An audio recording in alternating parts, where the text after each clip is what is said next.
Dude, I haven't looked into this at all, but I heard the news yesterday, and I was like, man, I know I'm gonna have to talk about this. I gotta talk about this. There's no freaking way I can't.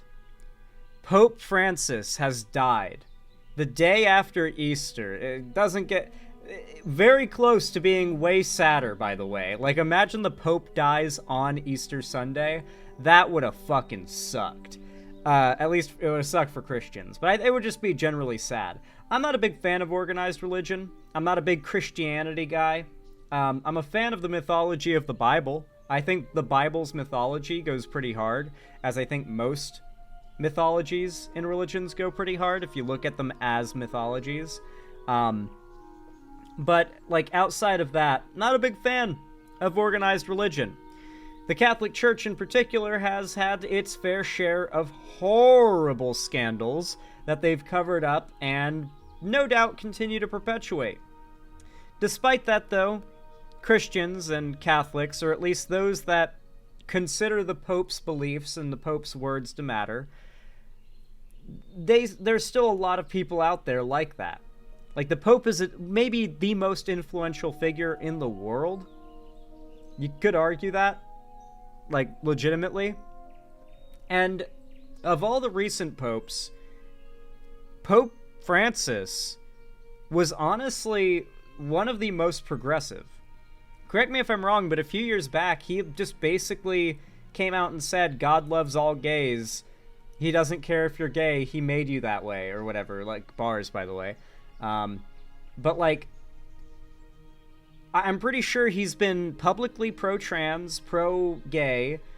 He also, I think, was the reason why the Vatican now has an anime girl, like an official anime girl. I think her name is Lucy, the Pilgrim. The little, like, anime girl with the blue hair that, like, you know, goes in the pilgrimage. So, yeah. This Pope was pretty chill. This was a pretty chill Pope. He was pretty cool. His dying is kind of sad, and I'm not exactly, you might expect me as, like, an atheist to be like, ha ha, the Pope is dead, ha ha. But no, that's not my reaction at all. I think this is actually, kind of sad. As far as I know, I don't know if he diddled any kids, but assuming he didn't, assuming there are no allegations against him for doing that, it just seems sad. He seems like he was a good influence on a very, very large proportion of people out there.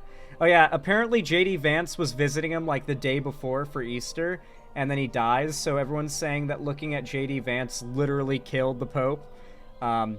Very good memes. Oh, it's Luce. Okay, sorry, it's not Lucy, it's Luce, the anime girl of the official Catholic anime girl. Is named Luce, which means light. Okay, cool. There he is. A simple good evening from the newly elected Cardinal Jorge Mario Bergoglio from Argentina, the first pope ever from the Americas. His choice of the name Francis, after the saint known for his poverty and love of nature, had never been used before by a pope, set the tone for a pontificate marked by attention to the poor and a simple way of life. This pope's home would no longer be the historic apartments, but a simple set of rooms in a guest house on the Vatican grounds. Elaborate papal robes and jewellery remained in the closet, as Francis wore only his white cassock, black orthopedic shoes with a simple pectoral cross. And when he needed his glasses fixed, he hopped in a car and went himself to the optician in Rome.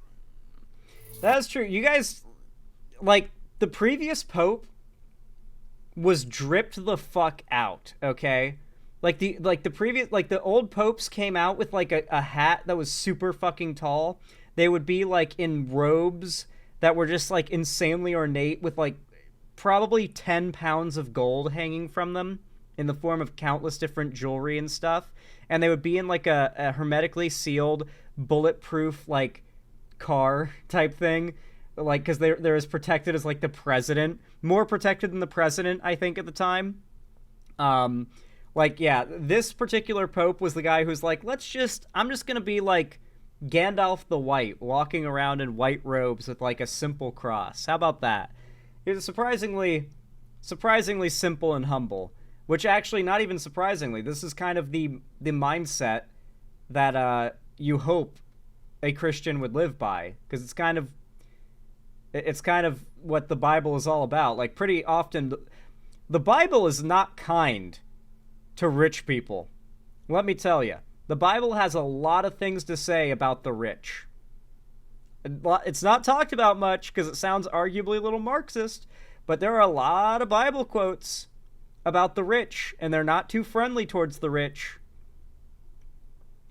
They usually associating wealth with well, obviously the sin of greed, but not just that, but with just being a shitty person. Just saying. Once is fixed, he hopped in a car and went himself to the optician. Flexing is a sin. A down-to-earth style learned on the streets of Buenos Aires.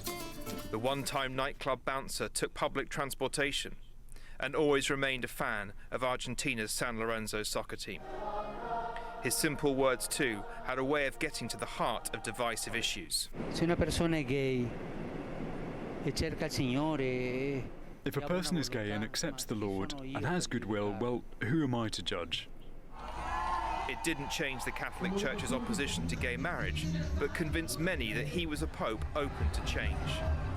He was a champion of the environment, issuing an encyclical, the highest papal teaching document, to warn of the dangers of global warming and a throwaway consumer culture in the West that damages our climate and the livelihood of the poor. The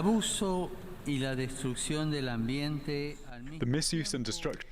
Why? How is this relevant? Well, because the Pope is extremely influential. The fact that the Pope, even virtue signals some of these ideas, even in the most tangential way, matters. It really does matter. The Pope is possibly the most influential figure in the world besides the President of America. Missing context? Oh, were you not referring to that? My bad, majestical discomfort. Sorry. It's hard, because sometimes chat messages come through and I read them after the thing they're referring to was said and I forgot what I said, Of the environment are also accompanied by a relentless process of exclusion. In effect, a selfish and boundless thirst for power and material prosperity leads both to the misuse of available natural resources and to the exclusion of the weak.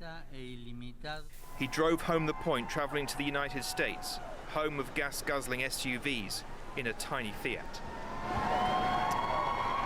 That's pretty. Equally at home pretty with based. the poor and powerful, on the lawn of the White House, he made a plea for immigrants.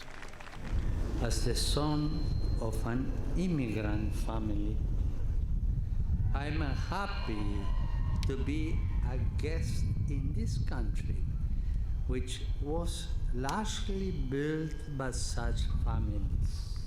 And at a time marked by a dramatic refugee crisis in Europe, Francis tirelessly called on governments and people to not close their eyes or their borders.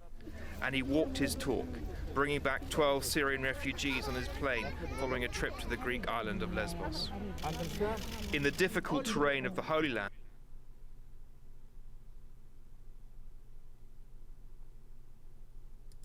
Pope Francis prayed at the wall dividing Palestinian West Bank from Jerusalem and embraced his Jewish friends in front of the Wailing Wall. That's nice. The Pope focused much of his attention to those on the peripheries, as he called it, the outsiders.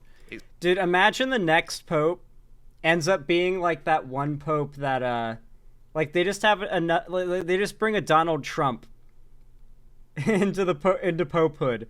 They just, find some guy, not even a cardinal, they just find some guy, and they just decide, you're gonna be Pope, and he's just Trump. It's like that one Pope that would have horses fuck in the yard, and he would laugh as they did it, and he would throw, the whore jousts, as he called them. Yeah, we get a right-wing grifter Pope, just like they had back in the old days. That one mad Pope. Pope Francis's body dragged out of the earth and thrown on trial. Yeah, they're gonna have Pope Francis interred and put on trial. Oh, God. Ayo. Oh, there are people here who don't know about that, I guess. But yeah, there was one Pope who was an absolute demon, okay? He was an absolute demon. His catchphrase was basically, the papacy decided to make a demon the Pope, not my problem. And he lived by it. excluded from society. The hungry, the thirsty, the stranger, the naked, the sick, those in prison. He sought to support the churches on those peripheries and far from Rome. The longest foreign trip of his pontificate saw him travel across Southeast Asia and the Pacific, highlighting the importance of this region for the future of the Catholic Church. Going to those on the margins was something Francis himself practiced during many moments of his pontificate. Embracing the disabled, washing the feet of prisoners, installing shower rooms for the homeless around the Vatican. One of his characteristics, a characteristic of his entire life, was humility. A humility that attracted the world, with politicians and stars lining up to meet him at the Vatican.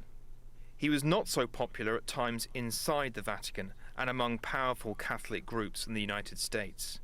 There was a backlash from conservatives upset about his Listen, I judge Pope Francis by his haters, okay? And it was the far-right Christian fundamentalists that hated him. And that makes me judge Pope Francis pretty positively. I judge him by his haters.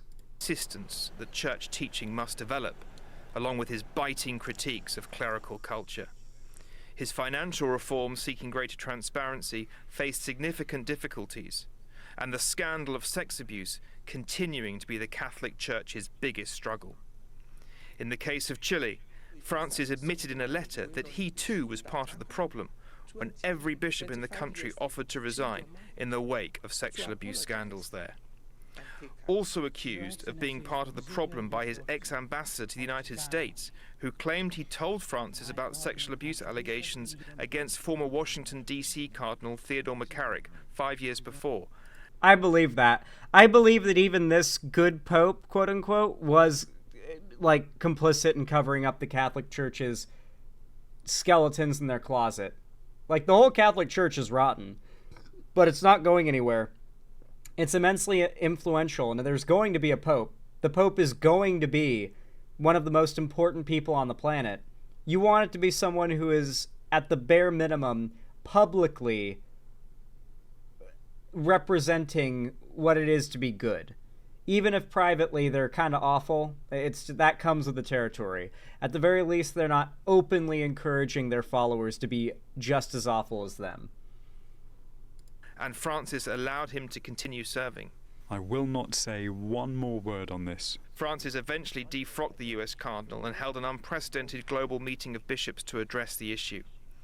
A Vatican investigation later called into question the claims made by the former ambassador, who was then barred from receiving communion and put into exile by the Church after he rejected the authority of the Pope and some key Catholic teachings.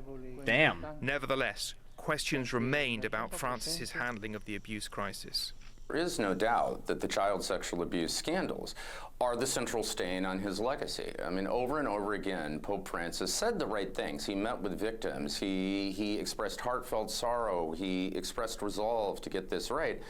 But, you know, most critics, many victims, would say that that wasn't matched with a policy follow-through. When the coronavirus pandemic hit in 2020, the image of the Pope God. blessing the world from an empty St. Peter's Square became a symbol for that desolate time. Francis urged nations to share their vaccine. The Apple of Eden used to be in that. Remember? Remember AC2? Yeah, Ezio took it out, but he used to be in there. That's what he used to hold. 2020, the image of the Pope blessing the world from an empty St. Peter's Square became a symbol for that desolate time. Francis urged nations to share their vaccines with poorer countries and vaccinated hundreds of homeless and underprivileged at the Vatican. The following year, during an historic trip to Iraq, the first Pope ever to visit the country, Francis stood on top of the rubble in Mosul, once an ISIS stronghold, and furthered his outreach to the Muslim world by an unprecedented meeting with top Shia Muslim cleric, the reclusive Grand Ayatollah Ali al-Sistani. From the beginning of the war in Ukraine in 2022, Francis was an outspoken advocate for peace. He avoided outright condemnation of Vladimir Putin, but that was a big fucking explosion, Jesus Christ. Publicly appealed to the Russian president, begging him to stop for the love of his people, the Pope said. Francis spoke several times by phone with Ukrainian President Volodymyr Zelensky during 2022, asking him to be open to serious peace proposals, before the pair met face-to-face at the Vatican in May of 2023 and October 2024. He made similar appeals for peace during the conflict in the Middle East, saying that the Israel-Hamas war had descended into terrorism. He insisted that war is always a defeat, and said self-defense that is not proportional is immoral. I like his Francis' most messaging. important message was one of fraternity, that we are all brothers and sisters, despite our differences. Take care of the earth and each other, he said, and don't forget to pray for me. That last line, damn. Don't forget to pray for me. In New York, following the breaking news where the Vatican now all about confirming him, huh? the death of Pope Francis at 88. For the latest now, let's go to CNN Vatican correspondent Christopher Lamb joining us live with more. Christopher, you just laid out such a legacy right now in that piece. I'm curious if you could just bring our viewers up to speed about what we know.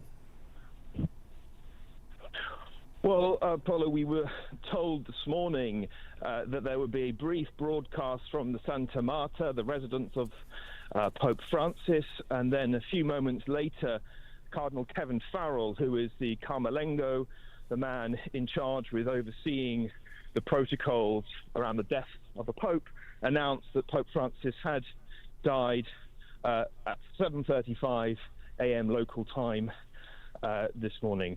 Now, he was also joined by Cardinal Pietro Parolin and Archbishop Peña-Parra, the two senior Vatican officials. They made that announcement from the Santa Marta residence. Now, yesterday, Pope Francis was out in the crowds of St. Peter's, greeting people. He made an effort to get onto the balcony to give the Easter Sunday blessing. Of course, he hasn't been well enough to lead services in the way that he would normally, but it was characteristic of Pope Francis to come out into the square at St. Peter's, clearly not feeling himself. I mean, there were those of us who followed it closely who saw him yesterday and did feel afterwards that he was not in a good condition in terms of he's normally greeting the crowds, he's normally very engaged, he's a pope who loves to be amongst the people. For those who don't know, by the way, I hate to interrupt the info dump, but one of the things that makes me sad about this, like actually so, is for those who don't know, I am Italian. At least in my genetic history goes back to primarily to Italy, and so obviously I would really like to go to Italy, and one of the things that would be really cool to do there would be to go to the Sunday service that the Pope does, because like you can go to Vatican City and you stand in a giant ass crowd, that's what you're seeing right now, and the Pope goes up on a big like balcony and gives a Sunday service. And as boring as Sunday service is, okay, standing in the middle of Vatican City as the Pope himself gives Sunday service, that's worth tuning in for. You know, like I'm gonna show up. Yeah, I'm gonna show up if I'm around. You know, I cook the meatball. I'm going to be there. I'm going to see the Pope. I do a Sunday service. You know, I'm sorry. I listen. I'm allowed to do that. Yeah, like it's sad though, cause you know, it's gonna be a while before they pick a new Pope. I guess I have to delay my plans to go to Italy because I want to be able to go there and go to the Vatican and there be a Pope, you know? Feels like the Vatican has a debuff when there's no active Pope. It's me, a Zanderhall. But yesterday he seemed less engaged. He's clearly been through, he was going through the very profound health crisis. He had pneumonia in both of his lungs. He was in hospital for 38 days. He almost died on two occasions. But he came through that and was recovering in the Vatican. But obviously it was very difficult for him, health. Yeah, if you're just old and getting pneumonia, it's over. That's just dying of old age. His immune system had gotten too old and too weak, and a severe infection had taken to his lungs multiple times, probably doing permanent damage each time. Like he literally pulled like as far as he could. Like he dragged himself along and survived for as long as his body would let him. His body basically just gave up. Like that, like his immune system was too weak. He got into, like, his lungs just gave out. That's so sad, dude. Have you seen the picks likely to replace him? It's the Cardinals, right? It would be one of the currently sitting Cardinals in the like Vatican, right? Wise, and he showed, though, determination to keep going until the very end. There was speculation he might resign, but he never did that. He decided he would go on right into the end. I think that's also the ethic and person of Francis, is to serve right until the last moment. He was someone who gave himself totally to the role of Pope. He was a Pope who wanted to be amongst the people, to serve. He wanted the Catholic Church to do more, to go out to the margins of society, to serve migrants and refugees, the poorest. He said after his election, I want a poor church for the poor. And that was the kind of, that was his kind of manifesto from the very beginning, that he wanted a church that was willing to go out and pitch its tent amongst the most suffering of people, the people who were suffering the most. He wanted a church amongst the people. Man, what a sad day. As much as as I'm not a Christian and I hate the Catholic Church, it's a sad day when a good influence among a large proportion of the world loses their life. We just have to hope that someone at least as decent as him ends up taking his place. But apparently he had a lot of pushback within the Vatican, so the popular sentiment might be to go back to somebody a lot more like Pope Benedict, Anyway, if you enjoyed this video and you watched this far into it, I'd actually like you to comment down below. What do I want you to comment?